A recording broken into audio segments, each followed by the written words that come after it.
सबसे बड़े ताकतवर भारत के राजा सम्राट अशोक विजयदशमी मना रहे हैं। और आप दूसरे तरफ देख रहे हैं विश्व के सबसे बड़े गुरुद्वार बाबा साहब डॉक्टर अम्बेडकर का धर्म परिवर्तन दिवस हम लोग मना रहे हैं।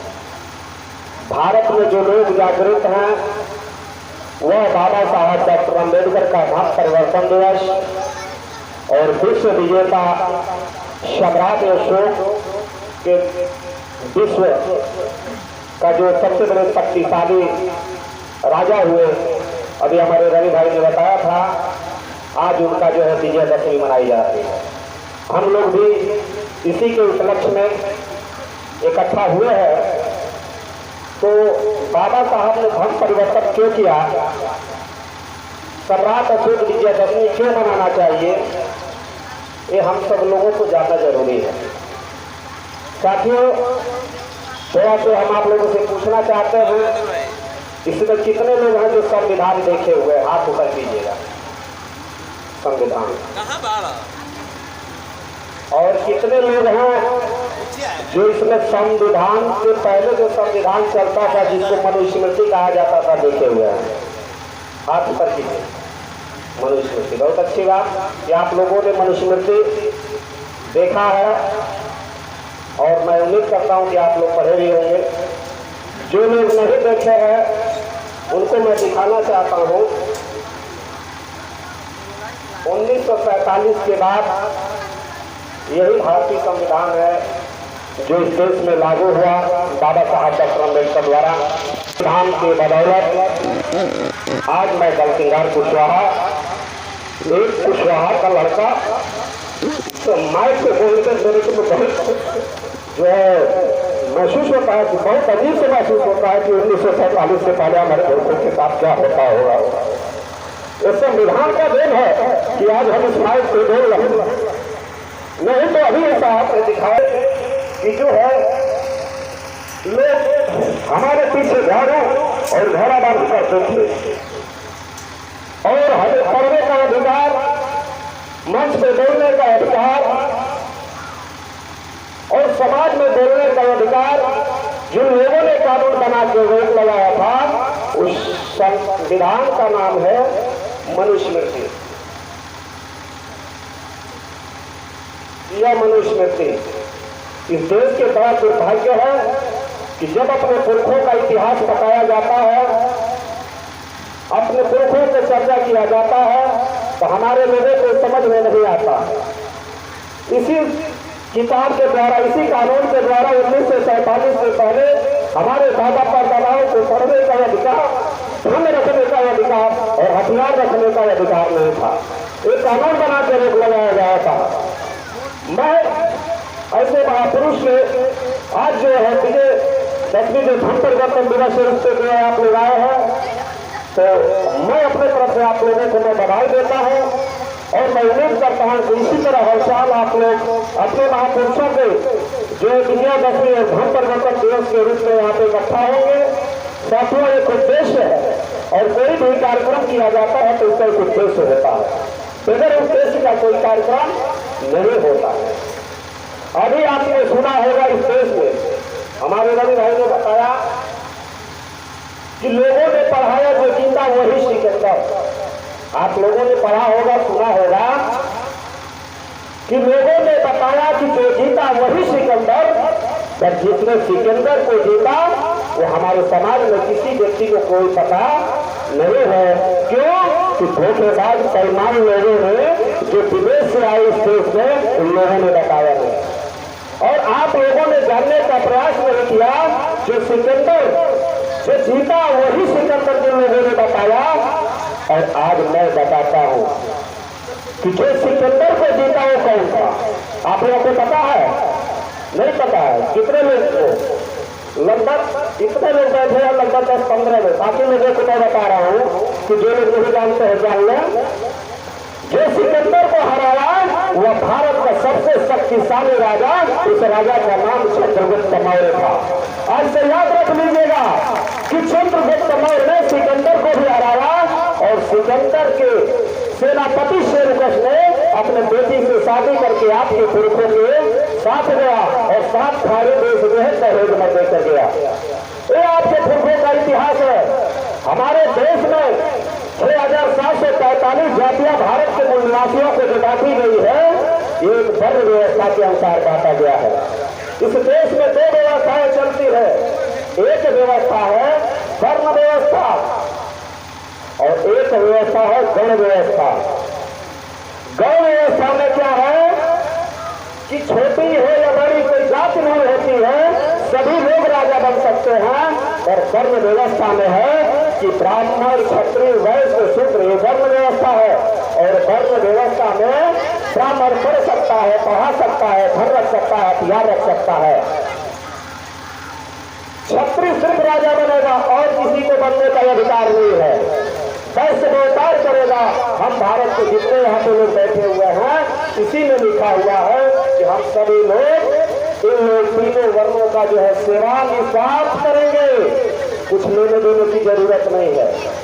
और अभी इस देश में नारा लगाया जा रहा है कि संविधान मुर्दाबाद, मनुस्मृति जिंदाबाद।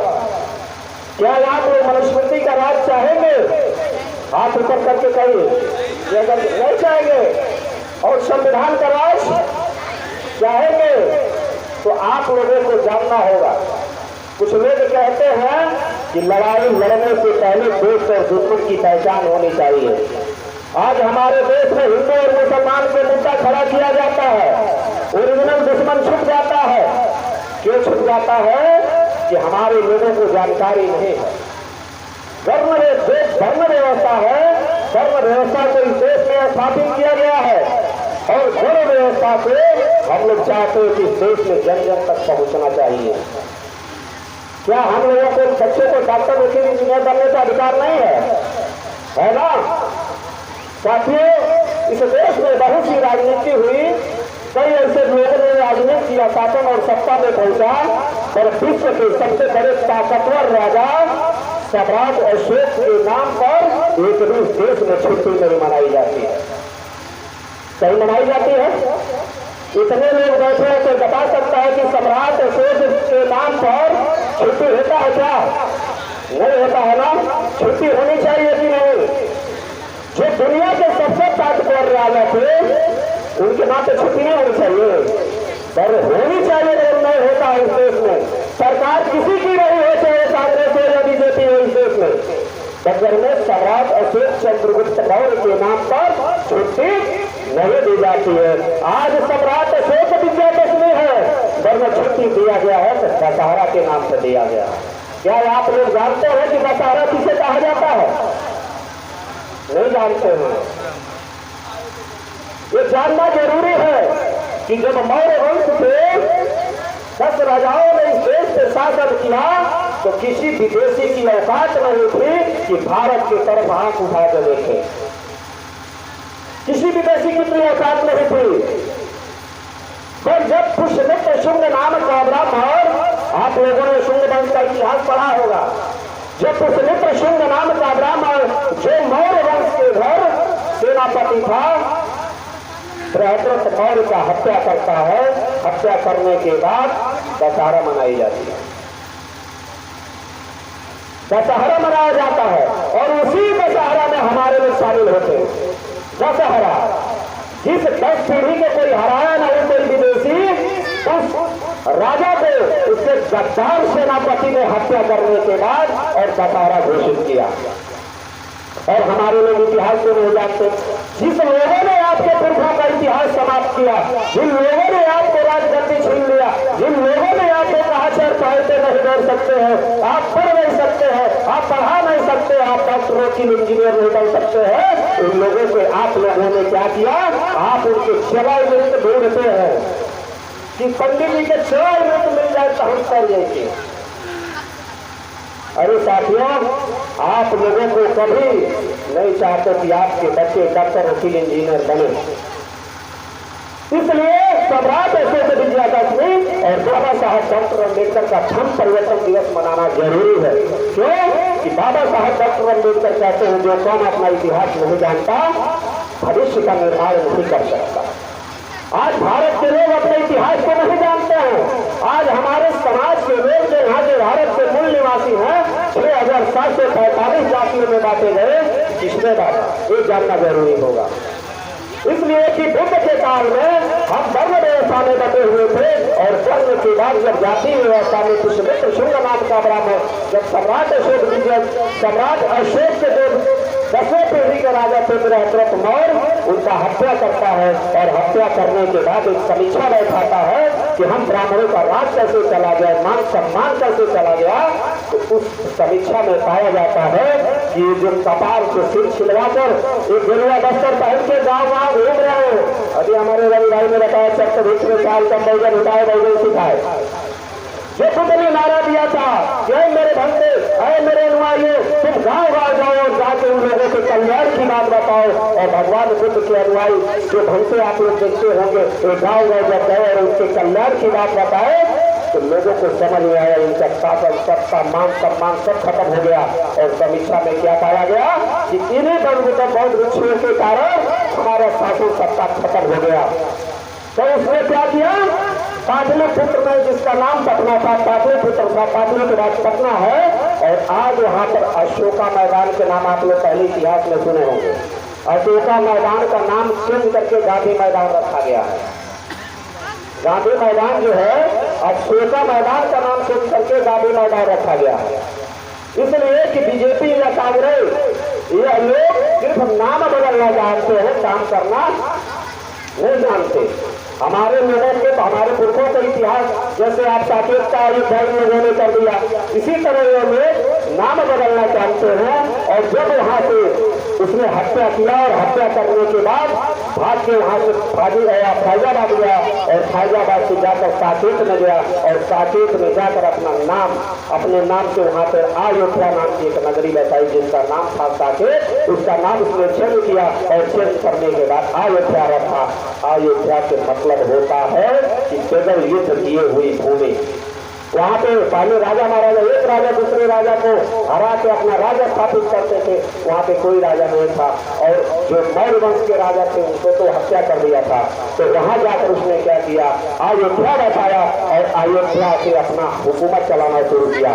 और वहां से बौद्ध भिक्षुओं के ऊपर इनाम रखा गया कि अगर एक व्यक्ति कोई अगर एक बौद्ध भिक्षु का सिर काट के लाता है तो 100 सोने के मुद्राएं दी जाएगी। हमारे लोगों ने लालच में आके, आज भी लालच में आके बहुत कुछ करते हैं। अपना ही पुरखों को गर्दन काट के, जो आपका सरजू नदी है जिससे आप सरजू काटे उसका नाम घाघरा है, उसमें तमाम सिर काट के फेंक दिए गए। और काटने के बाद उसने आ जाके अयोध्या बसाया और उस अयोध्या से आज हमारे लोग सबसे ज्यादा हमारे समाज के लोग जाते हैं। जानते हैं क्यों कि जानकारी नहीं है। क्यों नहीं जानकारी है कि दुश्मनों ने उनके इतिहास को नहीं बताया। ये जरूरी है कि हम लोग अपने इतिहास को जाने। अगर जो हम अपने इतिहास को नहीं जानेंगे तो हमारा जो है कल्याण होने वाला नहीं है। इसीलिए मैंने सोचा कि हर साल यहाँ पे सम्राट अशोक विजयादशमी मनाई जाएगी, जो 84,000 स्कूल कुछ करने की बाकी नहीं रह गया। अभी हमारे रवि भाई ने कह दिया, जो भी बताना था बताए, बहुत कुछ अच्छी बात हो रहा है। अभी हमारे अध्यक्ष जी है, आप लोगों को बहुत अच्छी बातें बताएंगे। तो मैं कहने का मतलब यह है कि जो एक कार्यक्रम रखा जाए एक उद्देश्य है, और उद्देश्य क्या है कि कुशीनगर के हर एक ग्राम सभा पर बुद्ध अम्बेडकर, फूले शाही, अशोक की विचारधारा जाना चाहिए। और मेरा एक अपना सपना है कि इसी पोखरे पे एक राष्ट्रीय चिन्ह का निर्माण किया जाए कि जो 84,000 स्टेट में जो सम्राट अशोक ने इस देश में बनवाया, दुश्मनों द्वारा तोड़ा गया, पूरे जीवन भर पुष्यमित्र शुंग ने उसमें सिर्फ अपना राजपाट छोड़ के तोड़वाने में ही लगा रहा। उस चीज को हम लोगों की जिम्मेदारी है कि हम लोग उसको स्थापित करें।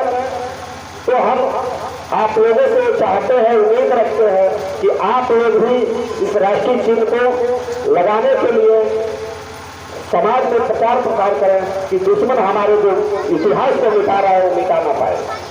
दूसरी बात, हमारे लोग जो जाति व्यवस्था में बैठे हुए हैं, 185 ईसा पूर्व तक इस देश में जाति व्यवस्था नहीं था, सिर्फ वर्ण व्यवस्था था। और वर्ण व्यवस्था में हम लोग चौथे वर्ण में थे। दुश्मन आज आकर कहता है कि आप कोयरी हो, कुशवाहा हो, चमार हो, धोबी हो, पासी हो, अहिर गडेरिया, तेली तमोली कहता है। तो सबका उसका एक ही उद्देश्य है कि आप चौथे वर्ण शूद्र हैं। आज हर अलग अलग जातियों के नाम से उत्पीड़न होता है। एक जाति दूसरे जाति के साथ खड़ा नहीं होता है। क्यों? कि हमें जाति का डर है। हम अपने आप को शूद्र नहीं मानते। अगर जिस दिन हम अपने आप को दुश्मन के दिए हुए नामों को शूद्र मान लिए, चाहे भारत के मूल निवासी मान लिए, चाहे बुद्ध का दिया हुआ जो नारा था बैगन हिताय बैगन सुखाए, अगर इस पर हम लोग अमल किए तो जरूर एक दिन हम लोग स्वयं इस देश के शासक होंगे। और जो लोग कह रहे हैं कि देश के विश्व गुरु बनाना है, मैं कहना चाहता हूँ कि सिर्फ बुद्ध को घर तक पहुँचा दे कि स्वयं अपने आप को विश्व गुरु हो जाएगा।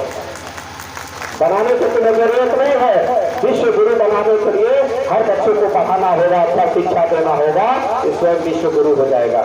इसी बात के साथ मैं अपनी बात समाप्त करता हूँ और मैं उम्मीद करता हूँ कि आप लोग प्रयास करें कि अगले साल तक यहाँ पर एक राष्ट्रीय चिन्ह लगाया जाए कि हम लोग यहाँ पे इकट्ठा हो, और इकट्ठा होने के बाद बाबा साहब डॉक्टर अम्बेडकर का 75वां दिवस और सम्राट अशोक विजयादशमी मनाया जाए। और जो है ये कार्यक्रम हर साल चलता रहे। इसी के साथ मैं आप लोगों को एक बार फिर अपने हृदय के गहराइयों से आप सभी लोगों को नमस्कार करते हुए, और मैं एक बात चाहूँगा कि आप लोग सम्राट अशोक और बाबा साहब डॉक्टर अम्बेडकर के नाम पे जोरदार नारा लगा दें। जब हम कहेंगे सम्राट अशोक तो आप लोग कहेंगे अमर रहे, अमर रहे। बाबा साहब डॉक्टर अम्बेडकर अमर रहे, अमर रहे, अमर। सम्राट अशोक अमर रहे, सम्राट